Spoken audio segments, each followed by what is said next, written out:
2025 6-ാം മാസത്തിലേക്ക് നമ്മൾ പ്രവേശിച്ചിരിക്കുകയാണ്.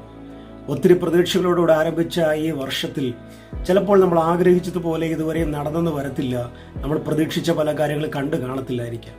പക്ഷേ ഇപ്പോഴും ദൈവത്തിന്റെ സന്നിധിയിൽ കർത്താവിനോട് സംസാരിച്ച ആ ദൈവിക വാഗ്ദത്തങ്ങളും ദൈവിക ശബ്ദങ്ങളും നിവൃത്തിയാകുമെന്ന് വിശ്വസിച്ച് ആ പ്രത്യാശയിൽ മുന്നേറുന്ന ഒത്തിരി വ്യക്തികൾ നമുക്ക് കാണുവാൻ കഴിയും.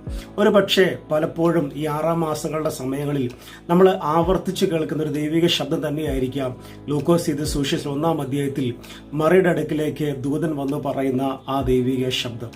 കൃപ ലഭിച്ചവളെ നിനക്ക് വന്ദനമെന്ന് പറഞ്ഞ് ദൈവത്തിന്റെ ദൂതൻ മറിയോട് കാര്യങ്ങൾ സംസാരിക്കുമ്പോൾ ഇതെങ്ങനെ സംഭവിക്കും എന്നെല്ലാം ചോദിക്കുന്ന ആ ചോദ്യങ്ങൾക്ക് മറുപടിയായി ദൂതൻ പറയുന്ന ഒരു ദൈവിക ശബ്ദമാണത്. എൻ്റെ ചർച്ചക്കാരിയായിരിക്കുന്ന എലിശബത്ത് മച്ചി എന്ന് പറഞ്ഞു വന്നവൾക്ക് ഇത് അടയാളങ്ങളുടെ 6-ാം മാസമാണ്. ഇത് 6-ാം മാസം എന്ന് പറഞ്ഞ് ഒരു അടയാളം കൊടുക്കുമ്പോൾ അതിനകത്ത് മറിയ പറയുകയാണ്, ഞാൻ കർത്താവിൻ്റെ ദാസി.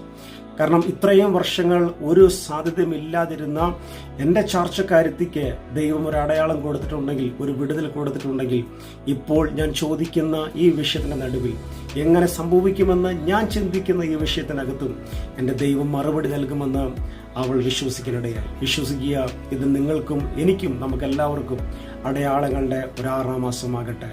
God bless U.